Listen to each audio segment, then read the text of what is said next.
Zimbabwe is tonight set to launch its United Nations Security Council candidature bid on the sidelines of the United Nations General Assembly.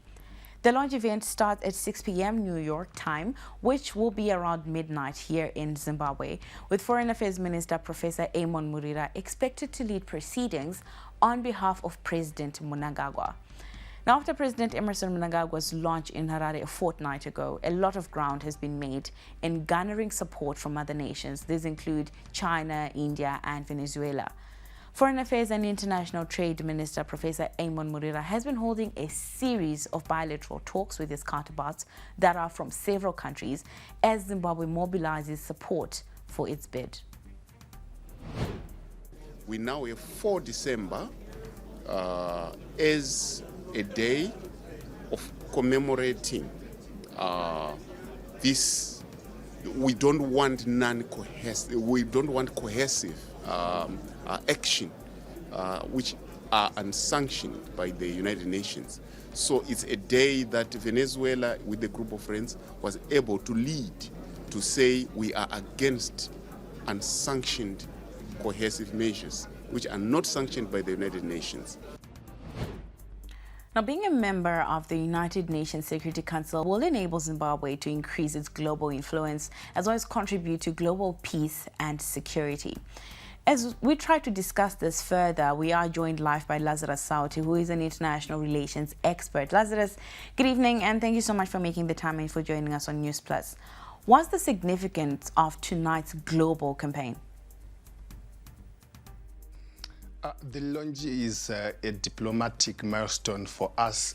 Remember, Zimbabwe was suffering from international isolation for a very long time, and the launch is now a bid to try and revamp our international image, to engage international actors, other countries, and the Minister of Foreign Affairs used the UNGA and the launch to engage other countries and deal with all the problems that are affecting Zimbabwe.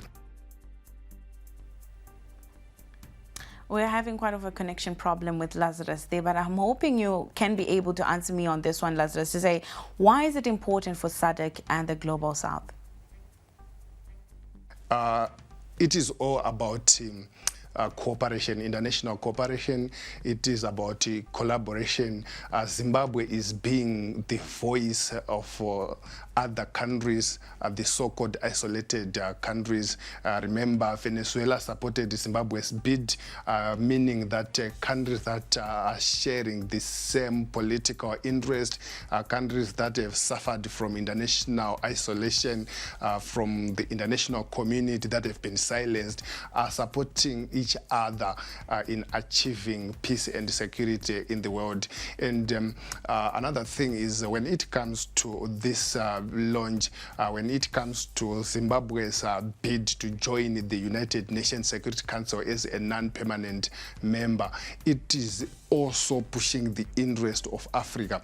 Africa and the other countries from Latin America and Asia are demanding more permanent seats in the United Nations Security Council. The current structure is not promoting balance in the international system. It is elevating the voices of powerful countries whilst silencing the voices of the so-called developing countries. And Zimbabwe is trying to shift that narrative. It is trying to use its bid to be a non-permanent member to raise the profile of countries from Southern Africa as well as other countries from the Global South. Now, Harare is trying to accelerate re-engagement efforts on different aspects. How then will this improve Harare's re-engagement efforts? So you realize that the move is in line with the Second Republic's foreign policy goal. The foreign policy is anchored on issues to do with engagement and re-engagement. And Zimbabwe used the United Nations General Assembly, the UNGA, and the bid to engage other countries to deal with its profile, especially in terms of the so-called human rights violations.